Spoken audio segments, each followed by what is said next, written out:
What's going on, YouTube? Welcome to Premium MMA. My name is Hydro, aka Big Splash, and I'm here to give you my prediction and bets for UFC 286 Leon Edwards versus Kamaru Usman 3. Let's get straight into it. First fight of the night, we got Juliana Killer Miller 4-1 versus Veronica Macedo 6-4.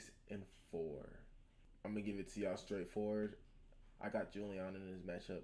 She didn't impress me that much in the Ultimate Fighter early on in the show, but she surprised me. I didn't expect her to win the finalist. I was going against her. I was going for her opponent, and Juliana surprised me with her striking because her striking didn't look good. It don't look up to par, but hey, I guess she could get out there and strike.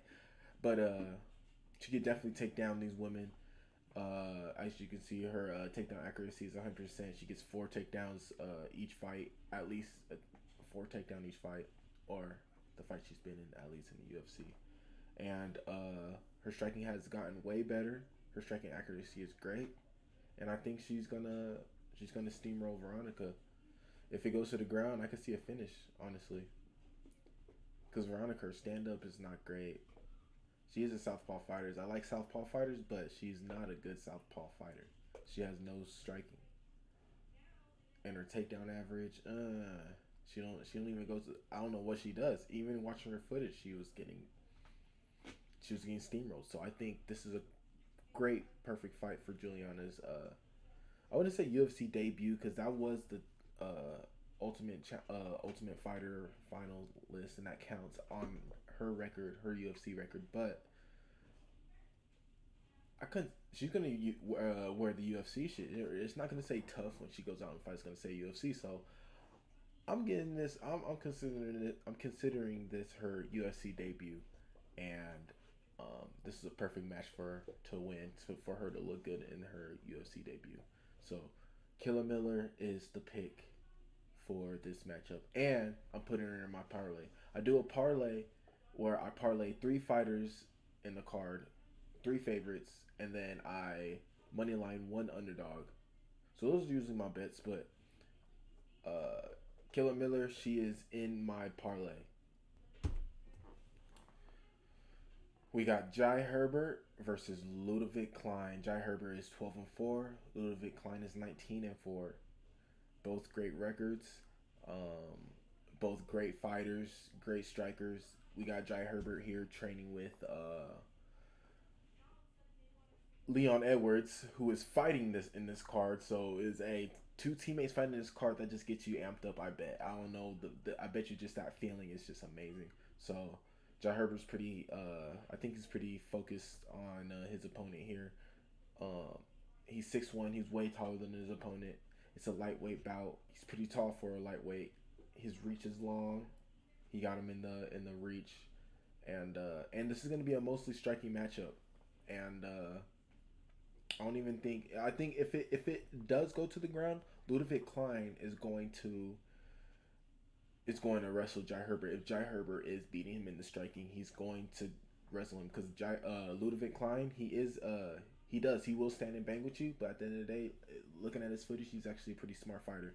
He's not gonna try to, like, once he feels your power, not even your power, but once he gets hit, he's like, okay, let me get smarter, let me do this and that, because his striking is all right. He's a southpaw fighter. They're usually pretty good fighters, but he leaves his chin in the air and he swings pretty wild. It's calculated, but it's I think Herbert is way more technical in this striking matchup, but I think Ludovit Klein is the better all-around fighter, and I think Ludovit Klein is smart enough to come out with the win. So the pick here is Ludovit Klein. We got Jennifer Maia versus Casey O'Neill. Jennifer Maia is 20-9. Casey O'Neill is 9-0. She's undefeated at the moment. But this is a tough matchup for Casey O'Neill out of all the matchups she's had, honestly. I think Jennifer is gonna take Casey's O. I was going for Casey O'Neill in the beginning. I was rooting. I was like, I'm just going for it, but that was just based on her O and how she won. But to be honest, Jennifer Maia, has been getting better. She has been improving her striking. Her kickboxing is magnificent. I actually like her kickboxing in the women's division of UFC. And when I was watching Casey's footage, I didn't agree with her striking stats. I think Jennifer Maia is gonna defend the takedowns and keep it on the feet and outstrike Casey O'Neill in this one. So the pick here is Jennifer Maia. Next up, we got Jake Hadley 9-1 versus Malcolm Gordon 14-6. This is a flyweight matchup. These flyweights, man, they surprise me every time. These dudes are really good fighters. The flyweight and bantamweight division, probably my favorite fighters more in there. Nathaniel Wood is actually my favorite fighter in the whole UFC, and he was a bantamweight, but he just recently went up to featherweight, and he is dominating so far. He went to decision with both of his opponents. He is a featherweight debut was Charles Rosa, steamrolled him, and his fight after that was Charles Jourdain. Everyone was so high on Charles Jourdain. I was like, Nathaniel Wood is gonna steamroll Charles Jourdain. When I saw him as an underdog, slammed him. All my money on him, which was only like $100. I only put $100 on Nathaniel Wood, but he cashed. I think he was honestly it was like a pick'ems. It was I think it was like a plus 100 plus like a plus 150 or something like that. But still, when I saw he was an underdog, I said I had to put $100 on him. I had to put some money on him, a unit or two, you know. But yeah, back to Jake Hadley versus Malcolm Gordon. Jake Hadley is a southpaw fighter. His striking is pretty decent. He's been fought a bunch of good competition, and I think Malcolm Gordon is nothing that Jake Hadley can't handle. You know, so Malcolm Gordon is a crazy fighter. I don't think he's technical at all. And his wins, I was super surprised on his wins because he didn't impress me in those wins. He almost lost in those wins. He was not dominating. And but Jake Hadley, he's a great wrestler. He it don't look like here on the stats. It don't look like he go for takedowns too much. But when he does try to take you down, it looks like he will take you down. His takedown defense is 38%, but Malcolm's 9%, which means Malcolm gets taken down hella, and his accuracy is 31%. So Jake Hadley is gonna defend all of Malcolm's takedowns, which I totally expecting when I first saw the matchup. I was like, oh, Jake Hadley's gonna do whatever he wants to Malcolm Gordon. Jake Hadley is a really good fighter. He's better than what people think he is. He should be ranked, I think, at least in the top 10. I don't think he's ranked at the moment, but he's gonna be in the rankings. And but I don't know if he could make it with top 5. He gotta do a little bit more training for that. But other than that, no, he is he's a solid fighter, Malcolm Gordon. I don't see him. I don't like his fighting style. I don't think he's too technical. I think Jake Hadley could get this in a decision, one by striking, control, wrestling, whatever it is. So the pick here is Jake Hadley. Next up, we got Christian Leroy Duncan, who is undefeated 7-0 versus Dusko Todorovic, who is 12-3. To the same height, I don't know why I couldn't find Christian Leroy's reach. That was weird, but I'll say you got the same reach. If anything, it's probably like an inch either shorter or longer, so the reach isn't too much of a difference.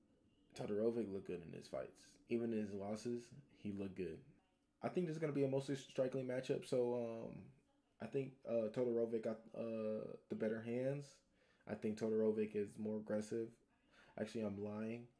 Duncan is more aggressive, but I think Todorovic has the experience to just overcome that aggressiveness and pull up and come out with the win. The pick here is Todorovic. Next up, we got Mohamed Mokaev, 9-0, undefeated in the UFC, versus Jafel. Phil. I hope I said that right. For some reason, I feel like I said that so like perfect. If I went to his country, wherever he's from. I think he's Brazilian. They'll be like, "Oh yeah, I know him." You know what I'm saying? They know who I'm talking about. Jafel fail. Yes. He is 14-2. He won in his Dana White Contender Series. This is his UFC debut, and I don't like what the UFC did to him right now, right here. They gave him a really hard matchup for his UFC debut. They almost gave Mohamed Mokaev a fight just to win, which I don't like because I really like Hafil in his Contender Series fight. He is a absolute dog. Like, I'm talking about, his legs got shredded up by his opponent. His opponent just came through, just kicks, chopping, chopping. And even in the striking, it was about even. In the grappling, he has really good grappling. He's really slick off his back. He knows what to do off his back. He knows what to do when he goes to the ground. So I'm not too worried about. Well, actually, I am, because he's actually going against Mohamed Mokaev. Mohamed Mokaev's wrestler. He will keep Hafil probably against the cage and just ground and pound wherever he wants, ground and pound. But I do not see Muhammad submitting Hafel. He is very aware on the ground. Hafel striking is really great. It's up there. I like his striking. He was able to keep up with. See, I forgot his opponent's name. Something starts with an M. I don't know, but and he was actually the underdog. I think he was expected to lose in this fight in his Contender Series, but he came out with the win. His legs were tore up. He could barely even walk when he got out of the octagon. He's a dog, and he came out with a knockout. It wasn't a decision. He knocked out his opponent, even after his leg was compromised. Like, he's a dog. But I got Mohamed Mokaev in this matchup. Mohamed Mokaev, I think he could also do whatever he wants to Hafil, and come out with a win. At least control him on the ground, get top position, and just control him how these Russians control people. I know he's not Russian, but he looks like a Russian. I thought he was Russian at first. I thought this dude was Dagestani at first or something. But no, he's from somewhere else. So I don't know. His flag is different. So the pick here is Mohamed Mokaev, and I don't like what the UFC did to Rafael Frio. If Rafael comes out with this win, holy shiznits. I don't think so though. I don't think it's gonna happen. Even though I love Rafael Frio a bunch. Like, dude, his Contender Series fight really, because I was going for him in the Contender Series even as an underdog, and his footage impressed me, and he really impressed me in the Contender Series. I feel his takedown defense is 100%, but that's gonna go down because of Mohamed Mokaev. So Mohamed Mokaev is the pick here. On to the next one. Next up, we got Sam Patterson, 10-1 versus Yanal Ashmoz, who is 6-0, undefeated. I don't. This matchup is it's tricky here. It's a real tricky matchup. That's what I paused for a little bit, because I have Yanal Ashmoz winning, because when I watched Yanal in his PFL Challenger Series, he looked good. He was wrestling. He was striking, wrestling, controlling when it went to the ground, like a UFC fighter is supposed to do. Anyone with cauliflower ears and a beard was supposed to do, you know.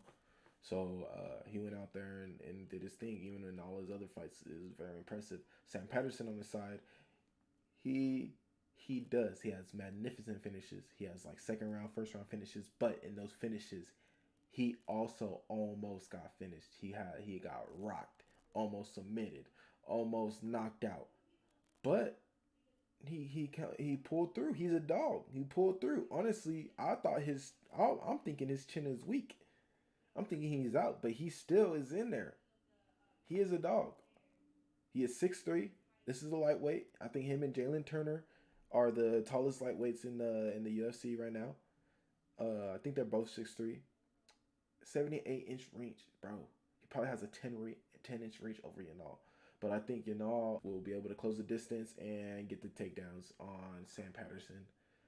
And I don't think it's going to be too much striking. I think Yanal's going to try to just take this to the ground at all costs. Just to ground, control time. Decision that shit out. Almost TKO. So the pick here is yanal, ashmoz, and on to the next one. Next up, we got Jack Shore, 16-1 versus makwan amirikhani, 17-8. Featherweights, and it's so crazy when I watch their fights. When I was watching their footage, these dudes don't look like featherweights. They're 5'9", 5'10". Actually, they could be really. They're feather, but no, they Jack Shore looks like a chunky. He looks a little chunky. He's not fit, and he's 5'9" at a featherweight. He looks like a lightweight or welterweight. So does Makwan. Other than that, these are fantastic featherweight fighters. This is a really good matchup.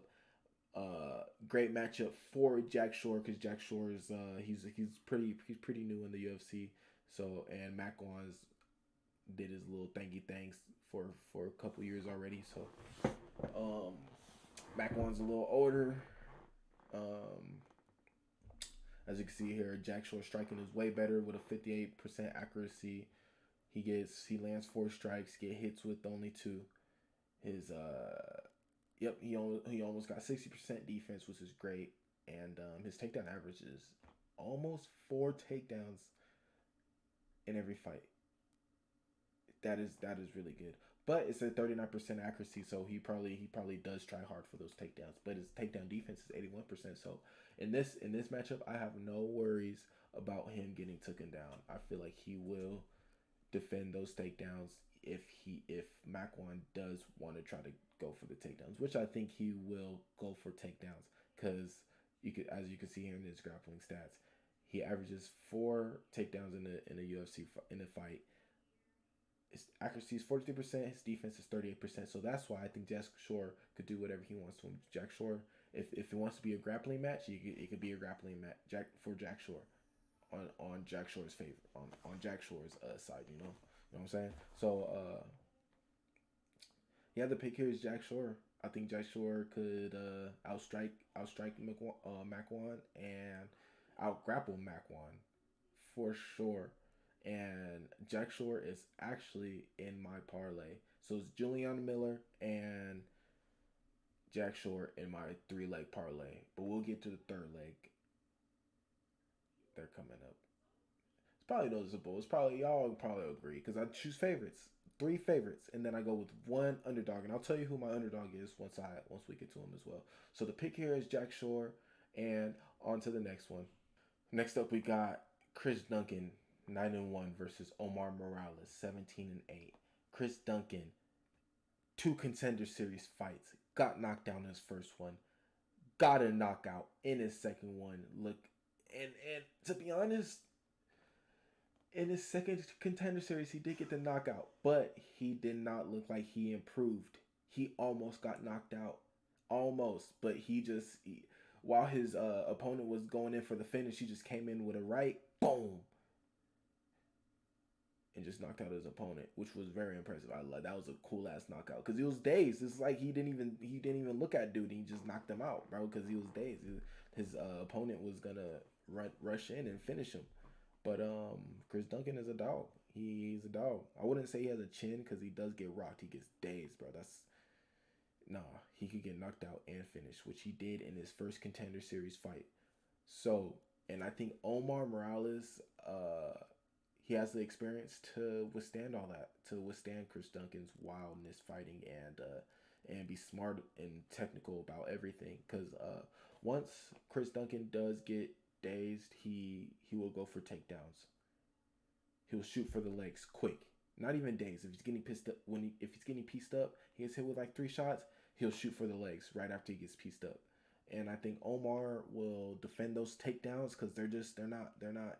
He doesn't set up his takedowns. They're not clean takedowns. They're just either he gets they're either against the cage, near the cage, or he, like I said, after he gets hit 3 times, he just shoots for the legs.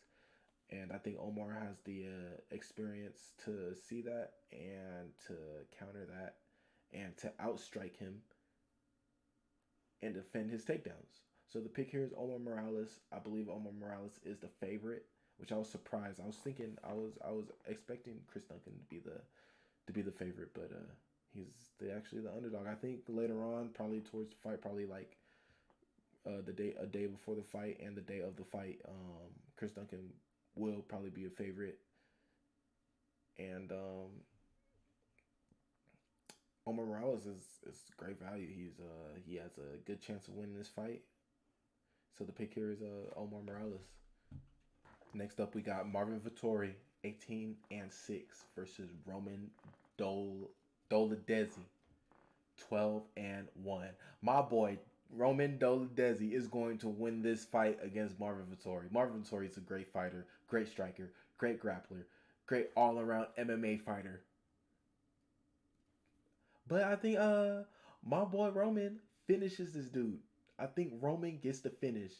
As much as Marvin wants to take it to the decision, Marvin's gonna want to take it to the decision. He's a decision fighter. Roman is a finisher. He will go and try and kill you, my boy. So it's not going to work, Marvin. It's not going to decision. Roman Dolidze all the way. Roman Dolidze is a live underdog. Y'all, please listen to me. Marvin is gonna get beat up. Either submitted, TKO. I think a TKO. But the stats here say he's better on the feet. His takedown defense is great, but no, I think Roman has all the skills, he's a full complete MMA fighter. Is he in the rankings? If he's not in the rankings, I think he's fighting to be in the rankings. I think he is in the rankings, probably top 15 or something, top 10, but he needs to be top 5. I think in every fight he gets better and better. He shows up last minute and finishes his opponents, and they're good opponents. His last fight, he just finished Jack Hermanson. He got called up a 1 week's last notice to go and fight Jack Hermanson. He finishes Jack Hermanson, and he was an underdog. And I put money on him. I put a unit on him. Won a unit back. And Roman is he's my guy, and he's the pick. He's the pick for this matchup. On to the next one. We got a welterweight bout.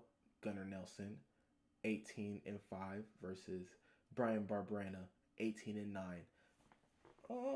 Records. Without looking at their records, they honestly are. They're the same age, damn near same record, damn near same height, just a half inch on the reach. Both great strikers. I don't know why Gunnar Nelson's strikers look like that, because honestly in the tapes when I watched him fight, he looked honestly better. He got that Stephen Thompson stance, that karate stance, taekwondo, whatever, and he'll go out there and brawl with you in his karate stance, and his accuracy is 60%, as you can see. His defense is 50. So and I didn't actually see him go for much takedowns. I seen him defend a lot of takedowns, and but here it looks like he gets almost 2 takedowns a fight, 60% accuracy. But Barberena, on the other hand, he's a brawler. He's a brawler. He's a stand and bang dude. You get in his face. I think he's gonna pressure. I think he pressures everybody. I think he pressures everybody he fights. He's the one walking everybody down. But I think Gunnar Nelson is more technical in this fight. It's going to be a mostly striking matchup, and I think this matchup is going to go to Gunnar Nelson. Gunnar Nelson is the better striker in this matchup, so the pick here is Gunnar. I did have him in the parlay, but Barberena, he does got power. He has power. He could put someone away, but I think if it goes to decision, it'll go to Gunnar Nelson. I don't think Gunnar Nelson will finish Bryan Barberena, but I see Gunnar Nelson winning, outstriking Barberena and defending takedowns and getting takedowns even, maybe. So yeah, the pick here is Gunnar Nelson. On to the next one. We got Joanne Wood, 15-8 versus Luana Carolina, 8-3. It's a flyweight women's bout. It's so crazy. Every fight I've seen, instead of the Juliana Pena, after the Juliana Pena versus Amanda Nunes 2, I've been seeing a bunch of flyweight fights. I think the only strawweight fight I've seen was the Carla Esparza versus Welling fight. But other than that, a bunch of flyweights, just flyweight fights back to back, and I love the flyweight division. They're freaking amazing. What Alexa Grasso did was amazing. Shout out to her. She is a queen. Do whatever she did her thing. She submitted. She finished Shevchenko. I was going for Shevchenko. I'm not gonna lie to you, but my brother Craig, who's also on this channel, you're gonna be able to get his bets and picks. He's really good at getting these underdogs. I'm telling y'all. But yeah, he was going for Alexa. He said, and he even called the submission. He told me, I wouldn't be surprised if Grasso gets the submission. What she do? Get the submission. I was like, no. I was jaw dropped the whole time after she won. Even Craig was like, what I tell you, like, bro, like, come on. That's amazing. That's amazing. I love Alexa for that. She's representing Mexico very well. And Brandon Moreno. Shout out Brandon Moreno. That's one of my other favorite fighters. But yeah. Back to this flyweight matchup. Joanne Wood versus Luana Carolina. Joanne Wood, she's getting up there. She's getting a little older. Luana, she's just starting out in her UFC career. I got Joanne in this matchup just because of the striking. I think she will outstrike Luana. Luana, she turns her back if she gets hit too many times. And I don't like that in any fighter, turning their backs, or going against a cage and looking weak. And that's what Luana did. Like, Luana, she didn't look too bad on the ground. She didn't look too bad, but her takedown defense 82%. She doesn't go for any takedown, so this is gonna be on the feet matchup. And if she is outstriking Joanna, say if she does outstrike Joanna in like the first couple rounds, Joanna could take this to the ground no problem. I think she could get the takedown on Carolina and wrestle her ground and pound. And even on the feet, no, I don't think Luana at all is gonna outstrike Joanne Wood. So I got Joanne Wood in this matchup. Joanne Wood is gonna win by decision with the striking, more significant strikes. On to the next one.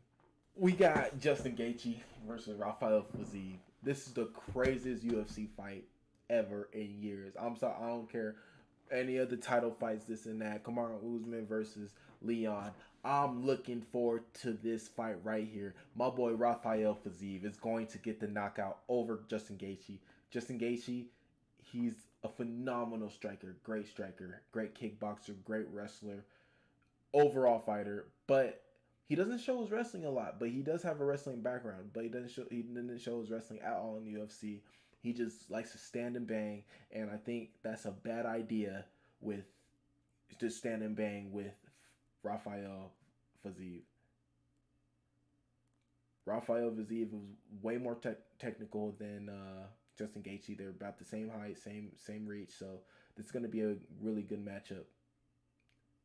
I don't think this is going to go to the ground at any time at all.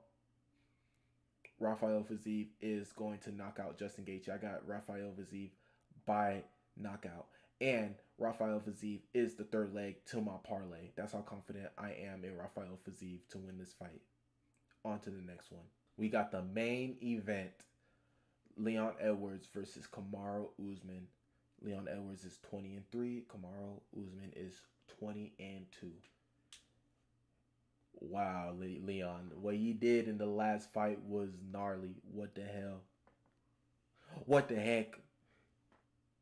Leon, he's a great striker. He's a southpaw. Like I said, I love the southpaw fighters, the strikers, because they are really good. They're the fighters. They're the strikers. They're the kickboxers, the boxers who are really good at striking and really technical. Which Leon Edwards is a more technical striker than Kamaru Usman. But Kamaru, he's a complete fighter as well. Kamaru is just the whole MMA. He's a great wrestler. His striking is phenomenal. Got way better ever since he got into the UFC.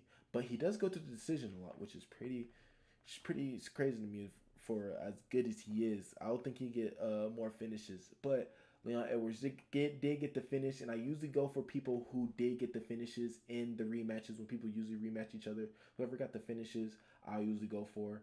But Kamaru Usman is so elite. He's so good all around, and I think he could still do what he did to Leon Edwards in round 2, 3, and 4. before he got knocked out to Leon Edwards. But this time stay a little safer, stay a little smarter and technical. So at first I was leaning toward Leon Edwards. I was. I'm not even lying to you. I was like, Leon Edwards gonna get the finish again, which I want him to. I'm not rooting. Well, I'm not mad if Kamaru Usman loses, but I'll be really happy if Leon Edwards wins. But I am going for Kamaru Usman. I think Kamaru Usman will win this fight in decision. He will get his welterweight belt back. But Leon Edwards is a dog, man. He's so good at fighting. So that's why it's like this fight. Whoever wins is, I'm not mad. I'm not sad. I'm not betting on it. It's like this is a crazy fight that everybody needs to see. But I'm more excited for the Justin Gaethje versus Rafael Fiziev fight. I can't wait for that. That's gonna be fireworks. That's gonna be bonus. Hey, if any online betting websites or servers have the Justin Gaethje and Rafael Fiziev fight, getting fight of the night, getting the $50,000 bonus, 60 G's or whatever it is, it's gonna be Rafael Fiziev versus Justin Gaethje. So I would bet on that. I'll put all my money on. I'll put my house on that. I'll put my house on that. I'll put my house on that. I'll put my house on that. But nah, but yeah, no. So that was my picks and my predictions for UFC 286 Leon Edwards versus Kamaru Usman 3. Did I tell y'all that Roman Dolidze was my underdog of the week? I'm putting a unit on Roman Dolidze. Yeah, I'm putting a unit on that boy. That's my underdog. And then my 3-leg parlay of the 3 favorites was Juliana Killer Miller, Jack Shore, and Rafael Fiziev. I really appreciate y'all for tuning in. My name is Hydro, aka Big Splash, and this is Premium MMA. Thank you.